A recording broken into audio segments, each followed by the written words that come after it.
पिछले भाग में आपने देखा कि कैसे शौर्य और पाखी की शादी होने के बाद उनके बीच छोटे मोटे झगड़े बढ़ते ही जाते हैं। और जब शौर्य के घर वाले उसके घर आते हैं तब पाखी उनसे ठीक से पेश नहीं आती, जिसके बाद वो लोग वहां से चले जाते हैं। अब आगे। पाखी, मुझे तुमसे ये उम्मीद नहीं थी। अरे वैसे तो तुम दिन भर घर पर ही पड़ी रहती हो, लेकिन जब से मेरे घर वाले आए तब से तुम्हें दिन के आठों पहर बस बाहर के ही काम दिखे। मैं सब समझता हूँ पाखी, तुम्हें मेरे घर वालों की खातिरदारी करनी ही नहीं थी, इसीलिए तुमने ये सब जानबूझकर किया। तुम्हारा ना सच में दिमाग सड़ चुका है शौर्य। अरे मैं भला ऐसा क्यों करूंगी? और मुझे क्या वो टीवी सीरियल वाली नालायक बहू समझ के रखा है क्या तुमने? अरे जब तुम्हारे घर वाले ही बिना बताए आएंगे तो मैं ऐन मोमेंट पर क्या कर सकती हूँ? अगर वो लोग बताकर आते तो पहले ही मैं अपने बाकी के काम निपटा कर रख लेती। अरे चुप रहो तुम। अगर मैं तुम्हारी माँ के साथ इस कदर पेश आता तो तुम्हें कैसा लगता पाखी? रुको, उन्हें मैं अभी फोन करके बताता हूँ। खबरदार शौर्य, हम दोनों के बीच मेरी माँ को मत ला। वो वहां पर अकेली रहती है, उन्हें परेशान करने की कोई जरूरत नहीं है। तुमसे तो बात करना ही बेकार है। हाँ तो मत करो ना। किसने कहा है तुमसे? अपने मुंह पर टेप लगा कर घूमो या फिर मौन व्रत धारण कर लो। इडियट कहीं के। शौर्य और पाखी के बीच का तनाव कम होने की जगह और बढ़ता जाता है। फिर अगले दिन पाखी जब कैफे चली जाती है तभी। पाखी बेटा, क्या हुआ है? तुम्हारा चेहरा इतना उतरा हुआ क्यों है? सब कुछ ठीक तो है ना? दामाद जी ने कुछ कहा क्या? अरे बिल्कुल भी नहीं माँ, ऐसा कुछ भी नहीं है। वो बस रात में लेट सो गई थी ना, इसीलिए नींद पूरी ना होने के कारण मुझे थोड़ी सी थकावट महसूस हो रही है। अरे तो फिर घर जाकर सो जाओ ना, यहाँ का काम मैं देख लूंगी। नहीं माँ, मुझे आज कैफे के लिए नया सामान लाना है, नई कॉफी मशीन भी लेनी है। वो सारे काम मैं आज ही निपटाऊंगी। अगर मैं काम में उलझी रहूंगी तो फुर्ती अपने आप से आ जाएगी। ठीक है बेटा, जैसा तुम्हें ठीक लगे। अब जब पाखी शौर्य को टिफिन देती है तो वो वैसे का वैसा ही घर लाता है। शौर्य अब ना तो पाखी से बात करता है और ना ही उसके हाथ का खाना खाता है। अच्छा, तो इसने बाहर से खाना ऑर्डर किया है। ठीक है, अगर इससे खाना नहीं खाना तो मत खाए, मुझे क्या। इसमें इतना एटीट्यूड है तो मैं तो एटीट्यूड की पूरी दुकान हूँ। मैं भी अब से कोई काम नहीं करूंगी। अपने काम वो खुद ही करे, तब समझ आएगा इसे। फिर एक दिन जब शौर्य अपने घर वालों से फोन पर बात कर रहा होता है तभी मनोरमा उसकी आवाज से पहचान जाती है कि कुछ तो हुआ है, जिसके बाद शौर्य अपनी माँ को सारी सच्चाई बताता है। हे भगवान, अरे तुम दोनों ऐसे लड़ा मत करो एक दूसरे के साथ। और शौर्य बेटा, तुझे तो समझना चाहिए ना, अभी बहू की बात भी तो सही ही है। बहू की बात भी कोई गलत नहीं है। अरे हम तो अचानक से आ गए थे, अब उसे घर के साथ साथ कैफे का भी काम देखना पड़ता है ना, तो उसमें उस बेचारी का क्या कसूर है? हाँ माँ, उस बात को मैं अच्छे से समझता हूँ, लेकिन फिर भी कैफे का काम दिन रात थोड़ी ना चलता है। अरे उसने तो घर का कोई काम भी नहीं किया, सारे काम तो आपने और शगुन ने ही कर लिए। उसे ऐसा नहीं करना चाहिए था माँ, इसीलिए मैं उससे नाराज हूँ और अब तो मैं उससे बात भी नहीं करने वाला। अरे नहीं बेटा, ऐसा मत बोल। शादी के रिश्ते में मनमुटाव तो चलते ही रहता है। अगर तुम भी इतने छोटे झगड़ों को रबर की तरह खींचते रहोगे तो कैसे चलेगा बेटा? तभी वहां पर पाखी आती है और वो शौर्य को उसके घर वालों के साथ बात करते हुए सुन लेती है और वो गुस्से में आकर शौर्य के हाथ से फोन छीन लेती है और अपनी सास को खूब सुनाती है। वाह माँ जी, आप तो बहुत ही अच्छा काम कर रही हो। अपने ही बेटे के घर गृहस्थी में आग लगा रही हो। बहुत मजा आ रहा होगा ना आपको? क्या? ये तू क्या बोल रही है बहू? पाखी, बिहेव योरसेल्फ। क्यों? मिर्ची लगी ना माँ जी? अरे सच ही तो कह रही हूं मैं। आप लोगों के कारण ही मेरे और शौर्य के बीच इतने झगड़े हो रहे हैं। आप लोगों ने ही इसे मेरे खिलाफ भड़काया है। अरे आपकी जैसी माँ तो मैंने आज तक नहीं देखी। हमने ऐसा कुछ भी नहीं किया है बहू। तू ऐसे क्यों बोल रही है? पाखी, मुझे फोन दो। शौर्य पाखी से वापस फोन छीनने लगता है और उसी छीना झपटी में फोन जमीन पर गिर जाता है। मेरी माँ से इस तरह बात करने की तुम्हारी हिम्मत कैसे हुई पाखी? आज तो तुमने मेरी माँ को रुलाया है। अरे कुछ गलत नहीं कहा मैंने। तुम्हारे कारण ही मैं आज उनकी नजरों में बुरी बन गई हूँ। अपने परिवार से मेरी चुगली करते हुए तुम्हें शर्म नहीं आती क्या? मुझे तो तुमने मुंह दिखाने लायक भी नहीं छोड़ा। और सब कुछ उन लोगों का ही किया धरा है। उन्होंने ही तुम्हें भड़काया है। अरे उन्हें तो बस एक सेवा करने वाली बहू चाहिए थी, इसीलिए वो हमारा रिश्ता तोड़ना चाहते हैं। इनफ पाकी, अगर तुमने मेरे परिवार के खिलाफ एक और शब्द भी कहा तो मुझसे बुरा कोई नहीं होगा। और मेरी फैमिली के बारे में तुम ऐसा सोच भी कैसे सकती हो?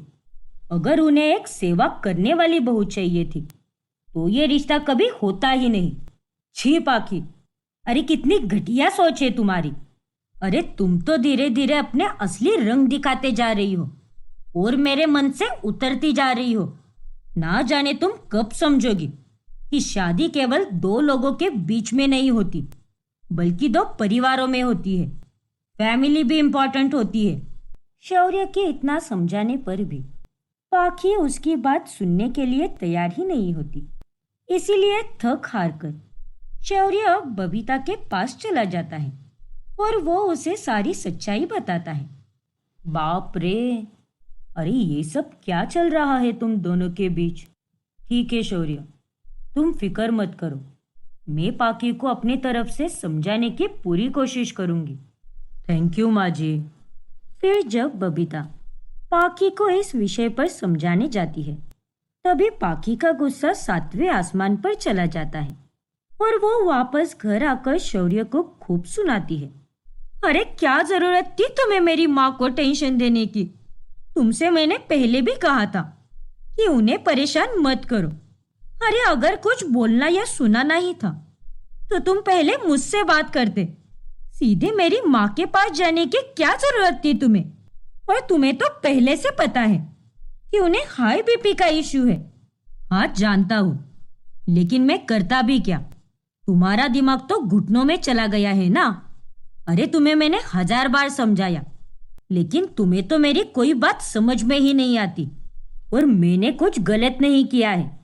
अरे तुम्हारी माँ को भी तो पता चलना चाहिए ना कि उनकी बेटी क्या गुल खिला रही है। बस करो शौर्य, बहुत बोल रहे हो तुम। और इस बार तुमने बहुत गलत किया है।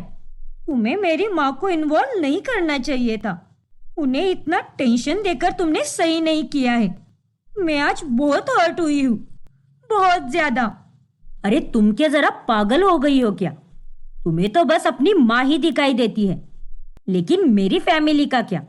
तुमने तो मेरी माँ को रुलाया है और उस बात की तो तुम्हें कोई शर्म भी नहीं है। फिर पाखी रोते हुए अपने कमरे में चली जाती है। फिर अगली सुबह जब शौर्य ऑफिस चला जाता है, तभी उसे बबीता का कॉल आता है। हाँ माँ जी। बोलिए। अरे शौर्य बेटा, पाखी कहाँ पर है? हर सुबह 10 बजे मुझे उसका कॉल आता है, लेकिन आज तो उसने फोन ही नहीं किया। क्या? एक मिनट, ये क्या? मुझे तो पाखी का वॉइस मैसेज आया है। फिर शौर्य पाखी का वॉइस मैसेज प्ले करता है। शौर्य, कल तुमने साबित कर दिया कि तुम्हें मुझसे इम्पोर्टेंट तुम्हारी फैमिली है, इसीलिए अब मैं इस दुनिया को छोड़कर जा रही हूँ। जाओ, अपने फैमिली के पास ही चले जाओ। तुमने तो मुझे कभी समझने की कोशिश भी नहीं की शौर्य। क्या? फिर शौर्य वो वॉइस मैसेज बबीता को भेजता है, जिसके बाद बबीता और शौर्य दोनों घर पर पहुंचते हैं, जहां पर वो दोनों ये देखकर हैरान होते हैं कि पाखी ने स्लीपिंग पिल्स का ओवरडोज ले लिया है। फिर वो दोनों उसे फौरन अस्पताल लेकर जाते हैं। फिर अगले 4 दिनों में पाखी ठीक हो जाती है। पाखी बहू, ये तूने क्या कर दिया? हाँ पाखी, और झगड़े किस पति पत्नी के जोड़े में नहीं होते, लेकिन उन झगड़ों को बैठकर सुलझाना चाहिए।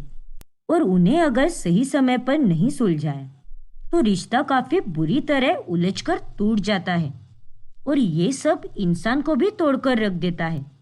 और खबरदार बहू, जो तूने फिर से ऐसा कुछ करने के बारे में सोचा भी तो। देखो बहू, ये जीवन बहुत बड़ी देन है ईश्वर की, और ऐसी छोटी बातों पर तुम इतने बड़े फैसले लोगी तो ये जीवन कैसे जी पाओगी? अपने रिश्तों को कैसे संभाल पाओगी? अब जाने दो पापा।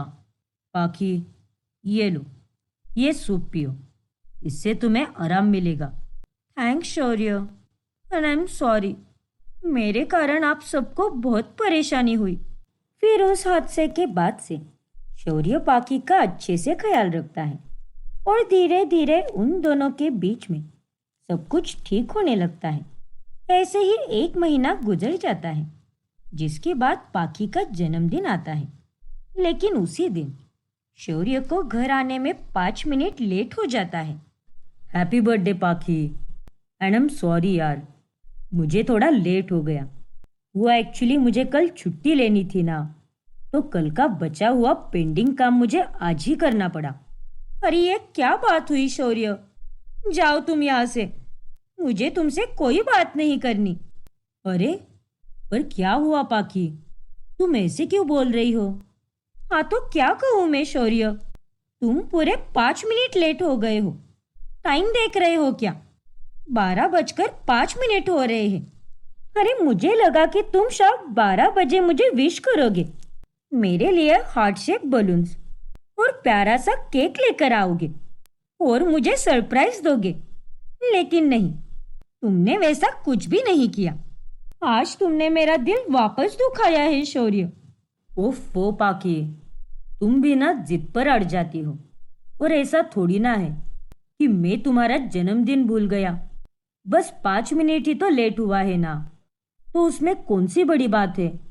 बड़ी बात है शौर्य, आज मेरा बर्थडे है और मुझे ये बिहेवियर बिल्कुल पसंद नहीं है। ओ गॉड पाखी, अच्छा बाबा ठीक है, आई एम सॉरी, अगली बार से ऐसा नहीं होगा। फिर अगले दिन, अरे पाखी, काम के सिलसिले में मुझे टाइम ही नहीं मिला कि मैं तुम्हारे बर्थडे के लिए कुछ प्लान कर सकूं, लेकिन तुम जो भी कहोगी वो मैं करने के लिए तैयार हूँ। कहो, क्या चाहिए तुम्हें और कहाँ पर जाना चाहती हो तुम? मुझे शट अप शौर्य, ये भी कोई पूछने वाली बात होती है क्या? और तुम काम में इतना बिजी कैसे हो सकते हो जो तुम्हें मेरे बर्थडे के लिए प्लान करने तक की फुर्सत नहीं है? अरे पाखी, दरअसल मैं मेरा हर बर्थडे परिवार के साथ ही मनाता हूँ, और आज भी उन्होंने हमें घर पर बुलाया है। माँ तुम्हारा फेवरेट बटर चिकन बनाने वाली है, और शगुन भी अपने हाथों से तुम्हारे लिए ब्लूबेरी केक बनाने वाली है। इसीलिए मैंने सोचा कि हम दोनों बाहर जाने से अच्छा परिवार के साथ ही सेलिब्रेशन करें। तुम देखना, तुम्हें भी बहुत मजा आएगा। 4 चांद लग जाएंगे तुम्हारे बर्थडे में। अरे यार शौर्य, तुम भी ना सच में पागल हो। अरे आज मेरा बर्थडे है, बर्थडे के दिन पार्टीज करते हैं, बाहर घूमने जाते हैं, यो बड़े बुजुर्ग की तरह घर पर बैठकर खाना नहीं खाते। और मुझे नहीं जाना तुम्हारे घर पर, हम दोनों यहीं पर सेलिब्रेट करेंगे। पाखी की ये बातें सुनकर शौर्य को बहुत गुस्सा आता है, और वो घर वालों को कुछ भी बनाने से मना कर देता है। फिर एक दिन, अरे क्या बात है शौर्य, इतनी सारी पैकिंग किस खुशी में? हम कहीं ट्रिप पर जा रहे हैं क्या? वाओ, बड़ा मजा आएगा, मैं भी अपनी पैकिंग कर लेती हूँ। अरे नहीं पाखी, हम किसी ट्रिप पर नहीं जा रहे हैं। 1 हफ्ते बाद शगुन की सगाई है ना, इसीलिए हम दोनों घर जा रहे हैं। अब तुम और मैं शगुन के भैया भाभी हैं, तो सारी तैयारियां तो हमें ही करनी होगी ना। क्या? अरे पर सगाई 1 हफ्ते बाद है ना, तो हम एक हफ्ते पहले जाकर वहां पर अंडे देने वाले हैं क्या? नहीं बाबा, मैं नहीं आने वाली। मैं तो सीधे सगाई के दिन ही आऊंगी और एक दिन रुककर फिर लौट आऊंगी। और वैसे भी इस हफ्ते कैफे में एक बर्थडे पार्टी ऑर्गेनाइज करनी है और भी ढेरों काम है मुझे। अरे इतनी बुज़दिल कैसे हो सकती हो तुम? अभी 2 मिनट पहले ही ट्रिप बोलकर कितनी खुश हो गई थी तुम। पैकिंग करने का मन भी बना लिया था। और जब मैंने कहा कि मेरे घर पर जाना है, तब तुम्हारी शक्ल पर 12 बज गए। अरे सच्चाई तो यही है कि तुम्हें मेरी फैमिली की कुछ भी नहीं पड़ी। अरे यार शौर्य, बस करो अब। जब देखो तो फैमिली फैमिली फैमिली। अरे जाओ, जाकर अपने फैमिली के पास ही रहो। तुम्हें तो बस अपनी फैमिली ही दिखती है। मुझे अब तुम्हारे साथ रहना ही नहीं है। I am done with it. ठीक है फिर, अगर तुम्हें मेरी फैमिली की कोई परवाह ही नहीं है तो मुझे भी तुमसे कोई बात नहीं करनी। और तुम मेरे फैमिली के बारे में क्या बोल रही हो? तुम्हें तो बस अपनी माँ और अपने कैफे की ही पड़ी होती है। साफ साफ दिखाई देता है पाखी, मैं तुम्हारी माँ को अपनी माँ की तरह प्यार करता हूँ, लेकिन शादी के इतने महीनों बाद भी आज तक तुमने मेरी फैमिली वालों को अपनाया ही नहीं। और अगर तुम्हें मेरे साथ यहाँ पर नहीं रहना है तो मत रहो, क्योंकि शायद मुझे भी यही सही लगता है। हम दोनों को अलग होना ही चाहिए, वही सही रहेगा और तभी मुझे शांति मिलेगी। हाँ शौर्य, तुमने बिल्कुल सही कहा, क्योंकि मुझे भी शांति तभी मिलेगी। ठीक है फिर, तुम्हें जहां जाना है जाओ, मैं भी जा रहा हूं। और अब मैं तुमसे तलाक ही लूंगा। बस बहुत हो गया अब। अरे तुमसे और मैं क्या ही उम्मीद रख सकती हूँ? मैं भी इस रिश्ते को नहीं रखना चाहती। मुझे भी तुमसे तलाक चाहिए। फिर पाखी अपना सामान लेकर वहां से निकलने लगती है। देखा, इतना होने के बाद भी तुम्हें मेरी कोई अहमियत नहीं है। अरे तुम तो मुझे रोक भी नहीं रहे। देखो पाखी, ये तुम्हारा रोज का ड्रामा है, लेकिन मेरी बहन की सगाई रोज रोज नहीं होने वाली, इसीलिए अब मैं तुम्हारी ये नौटंकी सहन नहीं कर सकता। शौर्य की बातें सुनकर पाखी उसे छोड़कर चली जाती है। अब इनकी कहानी क्या मोड़ लेगी? क्या सच में पाखी और शौर्य का डिवोर्स हो जाएगा? आखिर क्या लिखा है इन दोनों की किस्मत में? जानने के लिए हमारा अगला भाग देखना ना भूलें। कुंदन अपनी माँ बरखा और पिता सुनील के साथ रहता है। वो एक ब्रह्मचारी आदमी होता है और शादी ब्याह के सख्त खिलाफ होता है, जिस कारण उसके माता पिता काफी परेशान हो जाते हैं। ये सब क्या है माँ पापा? आप लोग फिर वही बात लेकर बैठ गए। मैं शादी नहीं करना चाहता। आखिर आप लोग ये बात क्यों नहीं समझते? मैंने ब्रह्मचर्य को अपनाया है और मैं उसी की राह पर चलूंगा। और एक ब्रह्मचारी लड़का कभी शादी नहीं करता। और आप जो कुछ भी बोल रहे हो वो सब बहुत गलत है पापा। अरे कुंदन बेटा, हमने कुछ भी गलत नहीं कहा है, बल्कि तुम्हारी सोच ही गलत है। अरे अगर तू शादी नहीं करेगा तो तेरा वंश आगे कैसे बढ़ेगा? और बेटा, तू हमारा इकलौता बेटा है। हमारी भी इच्छा है कि हम तेरी धूमधाम से शादी कराएं, लेकिन अगर तू ही ऐसा करेगा तो फिर कैसे चलेगा बेटा? और नहीं तो क्या, तुझे शादी करनी ही होगी और इस घर में बहू तो आकर ही रहेगी, वरना तू हमारा मरा हुआ मुंह देखेगा। बाकी हम कुछ नहीं जानते। लेकिन पापा, तेरे पापा बिल्कुल सही कह रहे हैं कुंदन। अगर तूने शादी नहीं की तो हम दोनों अपने आप को कुछ कर लेंगे। अरे ऐसी जिंदगी जीने का क्या फायदा जिसमें अपना ही बेटा इतना दुख देता हो? चुप रहो माँ, ऐसी बातें मत करो। आप दोनों ऐसा बिल्कुल नहीं करोगे। मैं शादी करने के लिए तैयार हूँ। कुंदन को अपने माँ पापा की बातें सुनकर शादी के लिए हाँ करनी ही पड़ती है। और उसकी शादी उसी की कॉलेज फ्रेंड जसमीत से होती है। शादी की पहली रात जसमीत बेड को ठीक कर रही होती है। तभी वो देखती है कि कुंदन अपनी चटाई फर्श पर बिछा रहा है और वो जसमीत से दूर भाग रहा है। अरे कुंदन, तुम मेरे अब पति हो चुके हो, तो तुम मुझसे दूर दूर क्यों रह रहे हो? और ये क्या, तुम मेरे साथ बेड पर नहीं सोओगे क्या? ये नीचे चटाई क्यों बिछा रखी है तुमने? Jasmeet, I am really sorry, लेकिन मैं एक ब्रह्मचारी हूँ और मैं ये सब नहीं कर सकता। मैंने तुमसे शादी सिर्फ और सिर्फ माँ और पापा के लिए की है। मतलब? मैं कुछ समझी नहीं कुंदन, ये सब तुम क्या बोल रहे हो? फिर कुंदन जसमीत को सारी बातें बता देता है, जिसके बाद वो काफी हैरान रह जाती है। क्या? लेकिन तुम कॉलेज में तो ऐसे नहीं थे कुंदन, फिर अचानक से इतना बदलाव तुम में कैसे आ गया? वक्त सबको बदल देता है जसमीत। हे भगवान, ये मैं कहाँ फंस गई? अरे मुझे लगा कि तुम्हारे घर वाले अच्छे हैं, तुम इतनी अच्छी नौकरी पे हो, इसीलिए मैंने तुमसे शादी की। मुझे तो ये पता भी नहीं था कि तुम एक ब्रह्मचारी बन चुके हो। अगर पहले पता होता ना, तो मैं तुमसे शादी ही नहीं करती। माफ करना जसमीत, लेकिन यही सच है।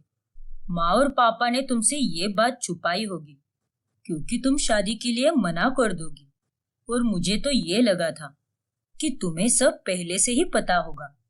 हाय रे मेरी फूटी किस्मत, इतना बड़ा धोखा मेरे साथ ही होना था क्या? ये जो कुछ भी हुआ है बहुत गलत हुआ है। अब मैं क्या करूं? देखो जसमीत, अभी भी वक्त तुम्हारे हाथ से गया नहीं है। तुम अपने घर जा सकती हो। अरे तुम क्या पागल हो गए हो क्या? और ये कैसी बातें कर रहे हो? जब बताना था तब तो नहीं बताया, और अब कह रही हो कि तुम जा सकती हो। वाह, मैं कहीं भी नहीं जा रही कुंदन, क्योंकि मुझे समाज में जीना है। मेरी और अपने परिवार की नाक नहीं कटवानी मुझे। अब जो हुआ है उसी के साथ रहना होगा मुझे। जसमीत और कुंदन अब पति पत्नी के बंधन में बन चुके थे। ऐसे ही एक दिन जब जसमीत मॉल जाने वाली होती है, तभी वो छोटे कपड़े पहन लेती है। ये देखकर कुंदन उससे कहता है, जसमीत, ये इतने अभद्र और छोटे कपड़े तुमने क्यों पहने हैं? अरे ऐसे कपड़े पहनकर तुम बाहर निकलने का सोच भी कैसे सकती हो? क्या तुम भी कुंदन? हम दोनों मॉल में जा रहे हैं और वहां पर थोड़ी ना मैं कोई चनिया चोली पहनकर जाऊंगी।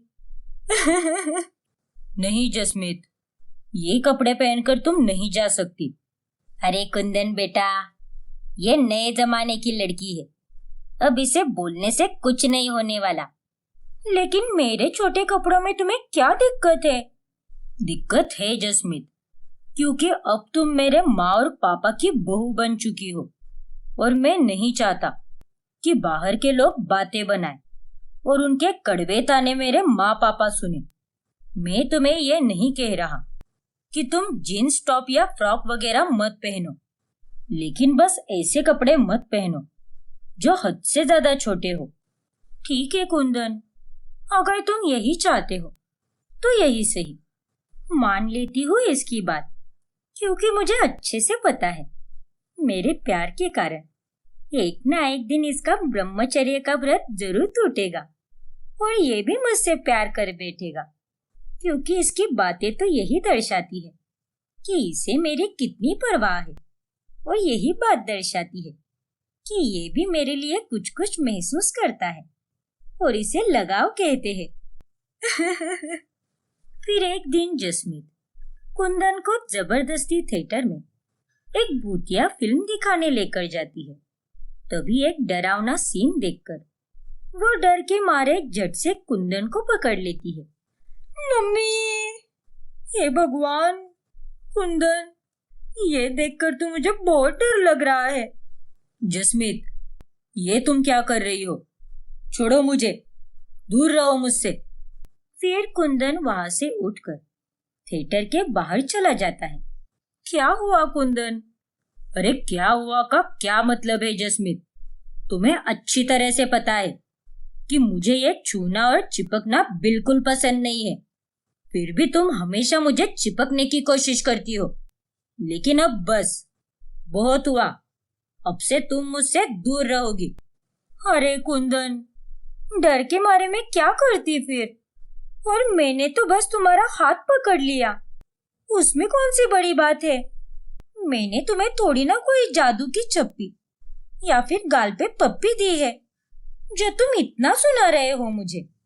देखो जसमीत, मेरे सामने ये सारी अपवित्र और गंदी बातें मत किया करो। हाँ बाबा, ठीक है, अब से मैं नहीं करूंगी। बहुत ही अकड़ू हो तुम तो। ना जाने मुझे ऐसा पति कैसे मिल गया। दोनों में खट्टी मीठी नोकझोंक होती ही रहती है। फिर एक दिन जसमीत घर पर नॉनवेज खाना बनाती है। अरे ये क्या जसमीत बहू, तुमने तो केवल नॉनवेज ही खाना बनाया है। कुंदन का खाना कहाँ पर है? हाँ बहू, तुम्हें तो पता चल ही चुका होगा ना कि वो एक ब्रह्मचारी है और वो तो बस वेज खाना ही खाता है, वो भी एकदम सात्विक। लेकिन आज तो संडे है ना, इसीलिए मैंने सबके लिए नॉनवेज बनाया है। लेकिन कोई बात नहीं, मैं कुंदन के लिए मेथी की सब्जी बना देती हूँ। लेकिन माँ जी, पापा जी, आप दोनों को भी मानना पड़ेगा। आज जब आपके बेटे के खाने की बात आई तब आपको बराबर सूझ गया कि वो एक ब्रह्मचारी है। लेकिन यही बात आप दोनों ने मुझे शादी के पहले नहीं बताई, और बताते अभी क्यों? मैं राजी कैसे होती फिर, है ना? जसमीत का ताना सुनकर सुनील और बरखा को बहुत शर्मिंदगी महसूस होती है और वो दोनों अपनी गर्दन नीचे झुका लेते हैं। फिर एक दिन जसमीत को अपनी सहेली टीना के घर पर पार्टी के लिए जाना होता है। कुंदन, चलो, मुझे टीना के घर पर छोड़ दो। मुझे उसके घर पर रखी पार्टी में जाना है। ना बाबा ना, मैं तुम्हारे साथ कहीं भी नहीं आऊंगा। ये पार्टी शार्टी, ये सब बुरी चीजें हैं और इन सब से मैं कोसों दूर भागता हूँ। अरे लेकिन तुम्हें कौन बुला रहा है पार्टी में? वहां पर तो सिर्फ मैं जा रही हूँ। तुम्हें तो केवल उसके घर तक छोड़ना है मुझे, और उतना तो तुम कर ही सकते हो मेरे लिए। अब जैसे तुम्हें ना चाहते हुए इस शादी के रिश्ते में बंधना पड़ रहा है, वैसे ही मेरे साथ भी धोखा हुआ है, तो तुम्हें मेरे लिए ये सब करना ही होगा। तुम मुकर नहीं सकते कुंदन। ठीक है मेरी माँ, चलो अब इतना मत सुनाओ। फिर कुंदन जसमीत को लेकर टीना के घर पर छोड़ने जाता है। तभी टीना उसे रोक लेती है और जबरदस्ती अंदर लेकर जाती है। अरे टीना, मुझे अंदर मत ले चलो, मुझे नहीं आना है। अरे शर्माओ मत कुंदन, रीयूनियन की पार्टी है और तुम भी तो हमारे कलीग ही थे ना, तो तुम्हारे बिना ये रीयूनियन की पार्टी आधी अधूरी सी होगी। Come on Kundan, cheers. तभी कुंदन गुस्से से शराब का ग्लास फर्श पर फेंक देता है। अरे नहीं पीना मुझे।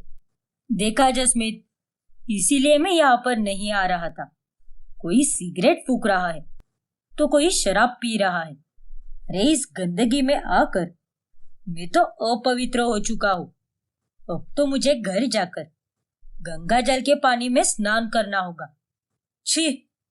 पर कुंदन वहां से चला जाता है।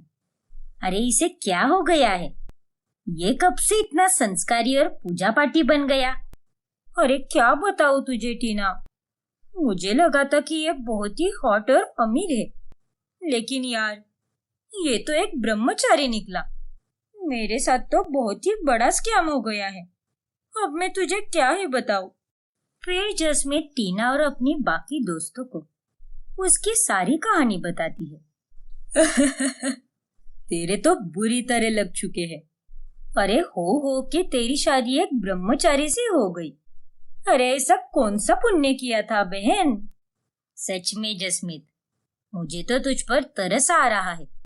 और उस दिन घर जाने के बाद फिर से जसमीत और कुंदन में खूब बहस होती है, लेकिन उसके बावजूद भी जसमीत अपनी तरफ से रिश्ते को मजबूत करने की और कुंदन को बदलने की पूरी कोशिश करती है। ऐसे ही एक दिन, ये देखो कुंदन, मैंने हमारे लिए हनीमून की टिकट्स बुक की है। अब हम दोनों घूमने जा रहे हैं।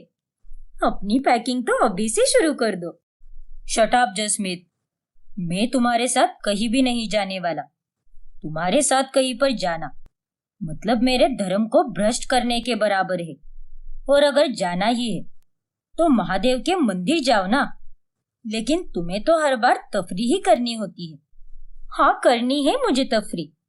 अरे जिन महादेव के तुम इतने बड़े भक्त हो ना, उन्होंने भी प्रेम किया था, शादी की थी और उन्हें बच्चे भी हुए थे। लेकिन तुम किस मिट्टी के बने हो पता नहीं। और तुम्हें अगर अपने ब्रह्मचर्य का व्रत इतना ही पालन करना है तो चले जाओ ना यहाँ से और किसी गुफा में जाकर तपस्या करो। लेकिन यहाँ पर बैठकर मुझे ज्यादा ज्ञान मत दो। जसमीत को हर बार कुंदन की इन्हीं कड़वी बातों से बहुत बुरा लगता है और वो घर में काफी अकेली हो जाती है। और इसीलिए एक दिन वो घर छोड़कर जाने का फैसला लेती है। माँ जी, मैं जा रही हूँ क्योंकि मेरा यहाँ रहकर कोई फायदा नहीं है। कुंदन मुझसे कभी प्यार नहीं कर पाएगा। नहीं बहू, ऐसा मत बोल। तू देखना, वो एक ना एक दिन जरूर सुधर जाएगा और उसे तुम्हारा साथी सुधारेगा। हाँ बहू। नहीं माँ जी, अगर ऐसा ही होता ना तो अब तक वो थोड़ा सा तो जरूर सुधर जाता। लेकिन अब मुझे कोई उम्मीद नहीं नजर आ रही। हर किसी ने अपने बारे में सोचा, लेकिन मेरे बारे में कोई नहीं सोचता। अरे आपको तो आपकी बहू मिल गई, लेकिन मेरा क्या? मैं ऐसे रिश्ते में नहीं रह सकती।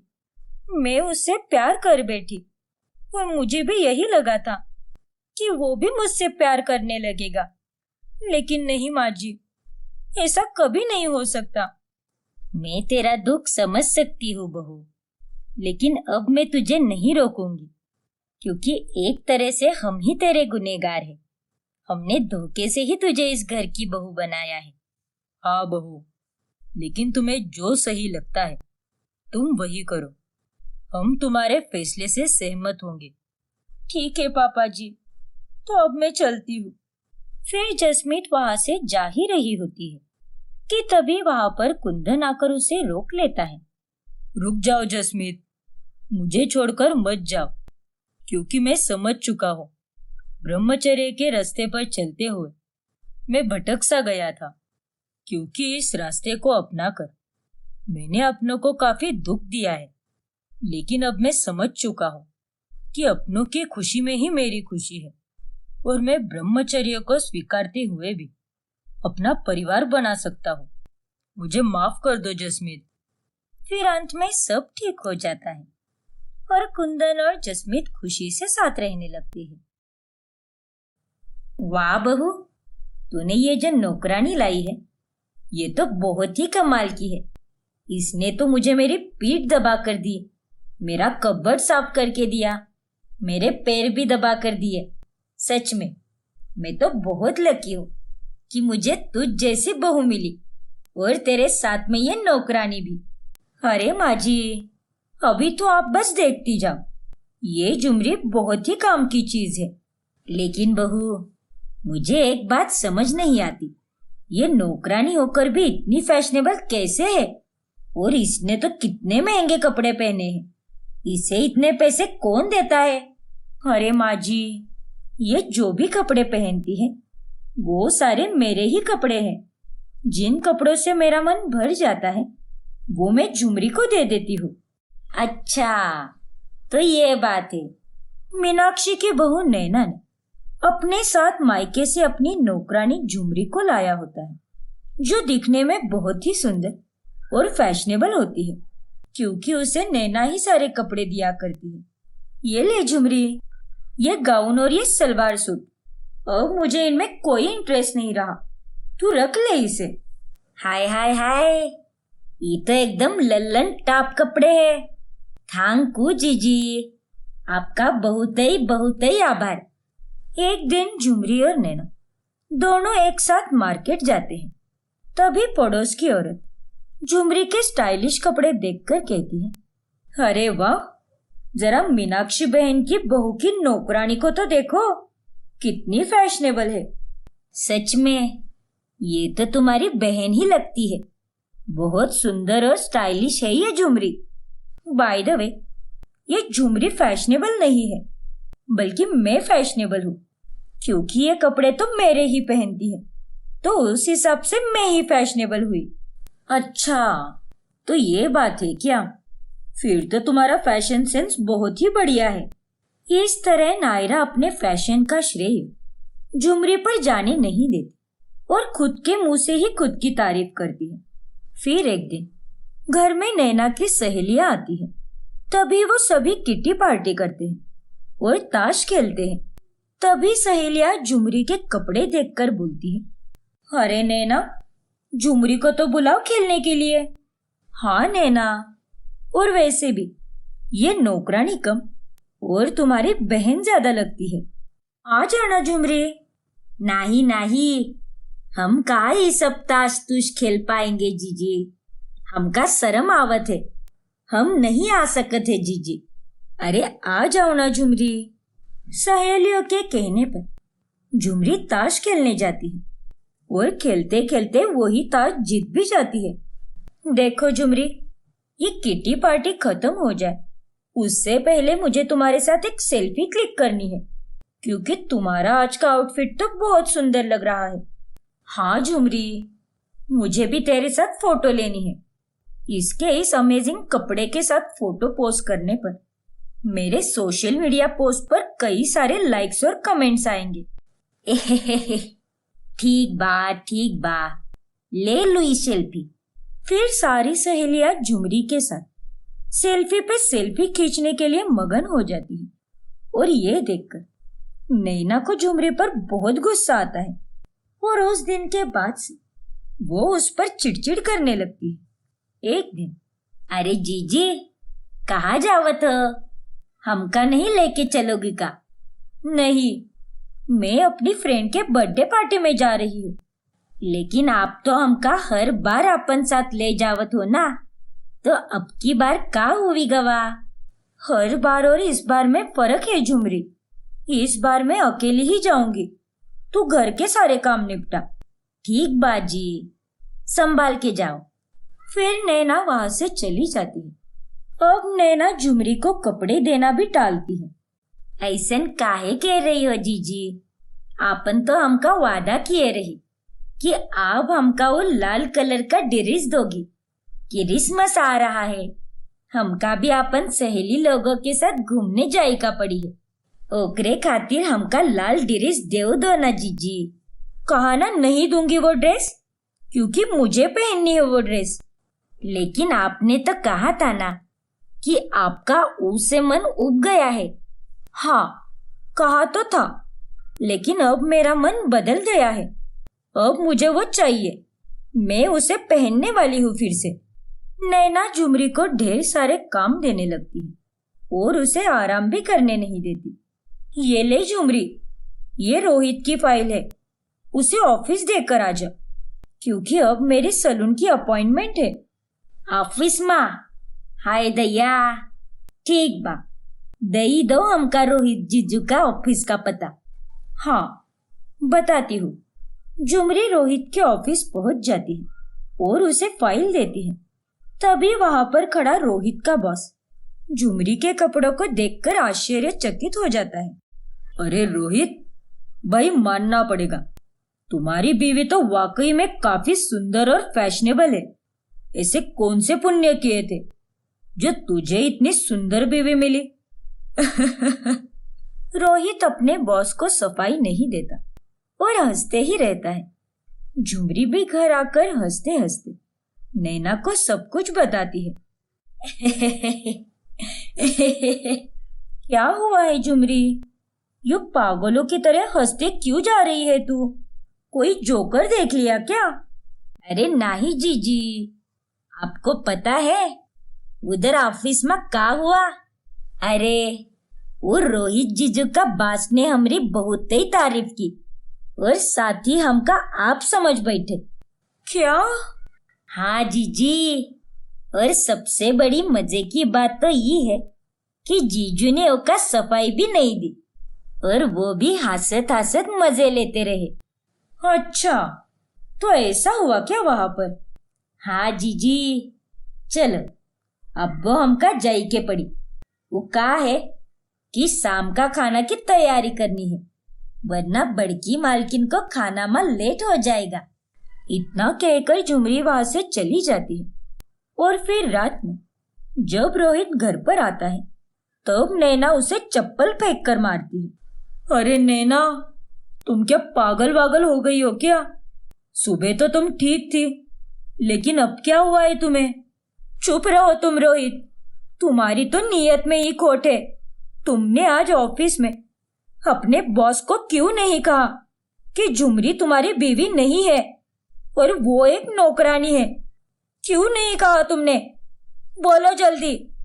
अरे बाबा, मुझे बोलने तो दो, मेरी बात तो सुनो। नहीं, मुझे तुम्हारे घटिया मुंह से कुछ भी नहीं सुनना। अपने बॉस को सच बताने की जगह तुम वहां खड़े रहकर मजे ले रहे थे।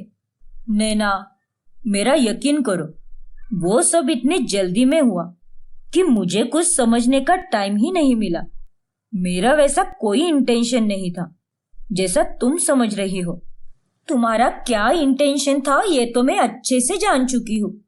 मुझे झुमरी ने सब बता दिया है। अब तुम नाटक मत करो। नैना बेबी, माफ कर दो ना, मेरा सच में वैसा कोई इंटेंशन नहीं था। आज तक मैंने तुम्हारे साथ कोई ऐसा वैसा बर्ताव किया है क्या? चुप रहो, मुझे तुम्हारी कोई बात नहीं सुननी। आज तो तुम देखते ही रहो, तुम्हें तो आज मैं भूखा रखूंगी। बिल्कुल खाना नहीं मिलेगा तुम्हें, तब तुम्हारी अकल ठिकाने आएगी। फिर नैना अकेली ही खाना खाती है और रोहित को बहुत भूख लगती है। नैना, मुझे बहुत भूख लगी है बेबी, प्लीज कुछ खाने को दो ना। चुप रहो तुम, मुझे कुछ मत कहो। जाओ अपनी बीवी से जाकर कहो, झुमरी ही तुम्हारी बीवी है ना। जाओ उससे ही खाना बनवा कर खाओ। उसी रात नैना मन में सोचती है, अब तो बात मेरे पति तक आ गई है। झुमरी को अब उसकी औकात में लाना ही होगा। अपनी सुंदरता पर बहुत इतरा रही है ना। मेरे साथ रहकर खुद को हीरोइन समझने लगी है, लेकिन है तो असल में नौकरानी ही। इसको तो अब मैं सबक सिखाऊंगी। फिर अगले दिन नैना झुमरी को छत पर तपती धूप में पापड़ सुखाने को कहती है। जीजी, ये पापड़वा तो सूख जाएगा, हम जाएगा यहाँ से। नहीं, तू यहाँ पर दिन भर रहेगी जब तक सूरज ढल नहीं जाता। का? ये आप का कहते जीजी? इतनी तड़कती भड़कती धूप में हम यहाँ कैसे रहेंगे? हम ही पापड़ पर चुन्नी चढ़ा देते, फिर कबूतरी का कुछ नहीं कर पाएगा। नहीं, घर में कोई चुन्नी वन्नी नहीं है। तू ही रुक यहाँ पर और देख सारे पापड़ को। ठीक बात जीजी। झुमरी वही तेज धूप में दिन भर बैठी रहती है। बैठ धूप में और काली हो जा। खुद को बहुत सुंदर और फैशनेबल समझती है, लेकिन भूल जाती है कि जिस स्कूल में यह पढ़ रही है उसकी प्रिंसिपल मैं हूँ, और मुझसे आगे जाने की जिसने भी भूल की मैं उसे अच्छा सबक सिखाती हूँ। दिन भर धूप में बैठकर झुमरी काली हो जाती है। हाय दैया, ये हमारा चेहरा कितना काला पड़ गया है। कोनो बात नहीं, अब हम नहाई के बाद एकदम फैशनेबल लगेंगे, ठीक वैसे ही जैसे पहले थी। नहाने जाने से पहले झुमरी अपनी अलमारी में से कपड़े निकालने जाती है और तभी वो अपनी अलमारी को खाली देखकर हैरान रहती है। अरे जीजी, ये देखो ना, हमारा अलमारी में सारा कपड़ा गायब हुई गवा। आपने निकाला का? हमने कल ही तो हमारा अलमारी सेट की थी। हाँ झुमरी, वो एक भिखारन आई थी तो मैंने उसे तेरे सारे कपड़े दे दिए। का? कितना सुंदर सुंदर कपड़ा था जीजी। डोंट वरी झुमरी, जा तू नहा करा, मैं तब तक तेरे लिए कपड़े लाती हूँ। ठीक बात जीजी। लेकिन इस बार नैना झुमरी को पुराने कपड़े देती है जो एकदम सिंपल होते हैं और उन्हें पहनकर झुमरी उदास होती है। जीजी, ई कपड़ा में तो हम बहुत ही बदसूरत लगत रही और हमारा चेहरा भी काला पड़ गई। अब मैं इसमें क्या कर सकती हूँ झुमरी? मेरे पास तो यही पुराने कपड़े हैं। मैं तुझे बाद में ढूंढकर अच्छे वाले दूंगी। और इसी के साथ साथ नैना के मन की जलन और गुस्सा मिट जाता है और साथ ही कपड़ों के जाने के बाद झुमरी का फैशन भी खत्म हो जाता है।